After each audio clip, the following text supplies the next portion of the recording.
Hello and welcome back. In this video we're going to be continuing our discussion on section 7.1, which is exponential functions. We left off by practicing writing an exponential function given some information, and that's exactly where we're going to pick up. So in this example 715, I want to find an exponential function that passes through these 2 points. Well, an exponential function, f of x, takes the form a, where a is always our initial value, multiplied by b, which is what we call that growth factor, to the power of x. Now here I don't know the initial value, they just give me 2 points on the graph. So what I'm going to do is I'm going to write 2 equations and then solve the system of equations for a and b. So I know that when I input a -2 for x, my y value is 9. So what this tells me is that 9 is equal to a times b to the power of -2. And similarly, when I input a +2, I get a value of 1 for y. So that tells me that 1 equals a times b to the power of 2. And this is a system of equations that I need to solve. When solving, I believe the most straightforward method of solving is substitution.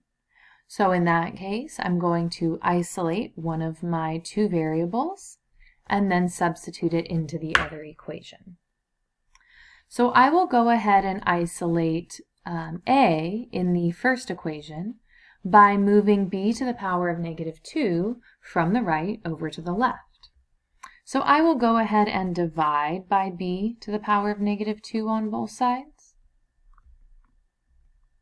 So I've got 9 over b to the power of -2 equals a. But remember that a negative exponent means that b actually belongs in the numerator. So I have 9 multiplied by b to the power of +2 is equal to a. So now I know what a is, so I can take this value of a and replace it for a in my other equation. So I have 1 equals 9b squared, that's my a, multiplied by b squared. So 1 is equal to 9b to the 4th. And then solving, I will divide both sides by 9 to get 1/9 is b to the 4th. And 4th rooting both sides. What I end up with is the 4th root of 1 over 9, or we can simplify that down to positive or negative square root of 1 over 3.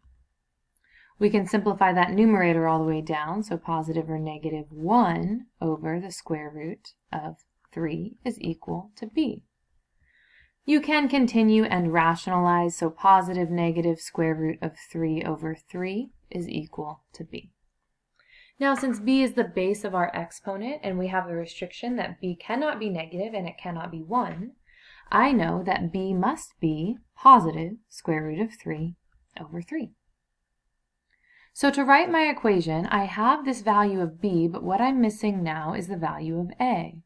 So I need to go find that value of a. So what I'm going to do is pick one of my 2 equations. I wrote 2 of them. I can pick either one to replace b with square root 3 over 3 and then solve for a.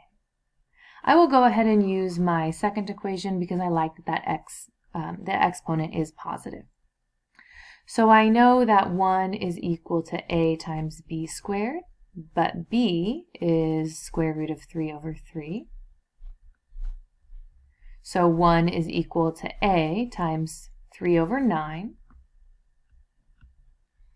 or 1 is equal to a times 1/3.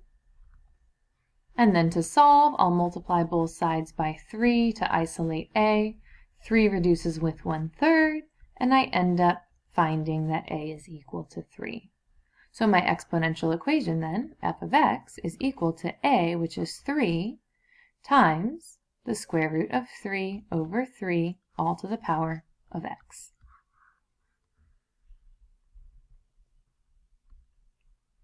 I'm going to ask you to take a moment to pause the video and see if you can write an equation for this example on your own.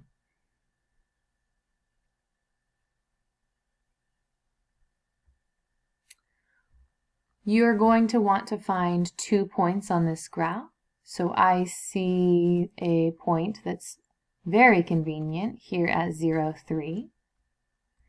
And I see that we get pretty close to some points, but it's a little bit hard to tell exactly which ones go through. So I'm going to go ahead and pick this point, which looks like it's at 1, 6. So my equation is going to be exponential.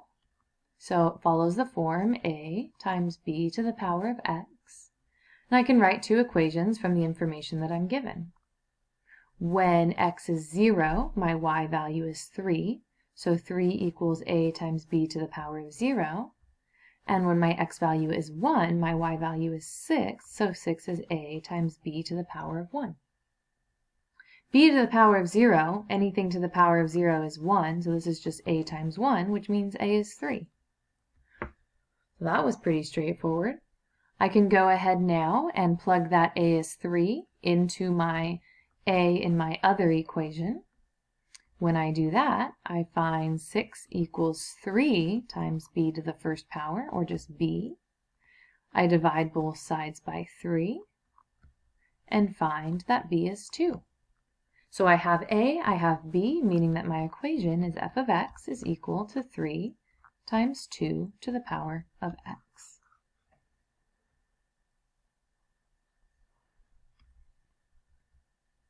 All right, go ahead and pause the video and try this new example on your own.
Now that I found b, I'm going to go back and plug it in to find a.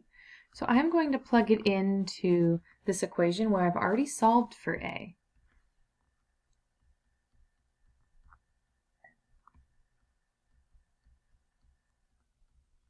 Since 112 over 9 doesn't reduce, I have my equation where a is 112 over 9 and b is 3 to the power of x. And there's our equation.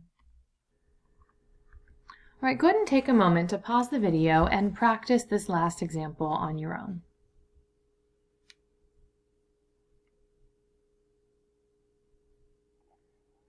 From the graph, I do see that this is an exponential relationship because it has the form of an exponential graph.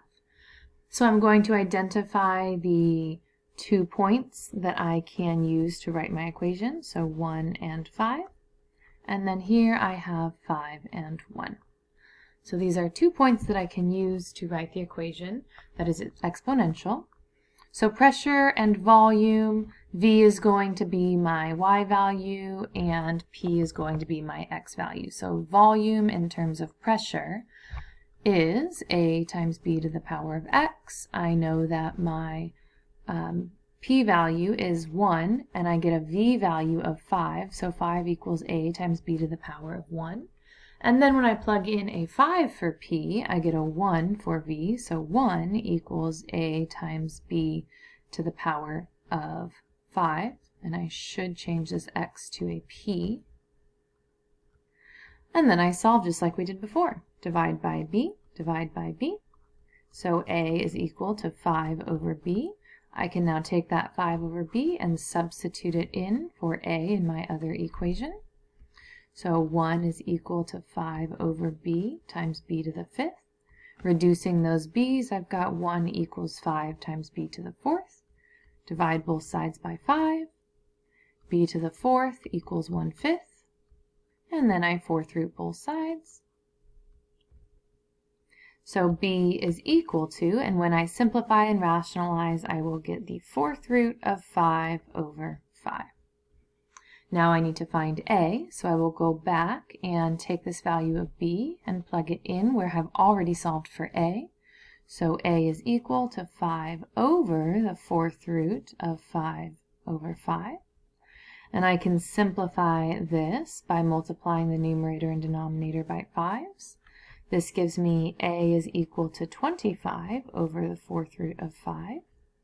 And rationalizing, a is equal to 5 times the 4th root of 5.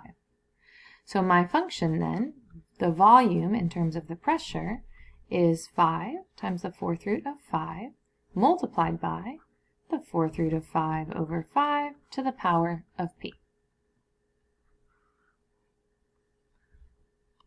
We're going to go ahead and end this video here, and we will finish off section 7.1 in our next video. Thanks so much for watching.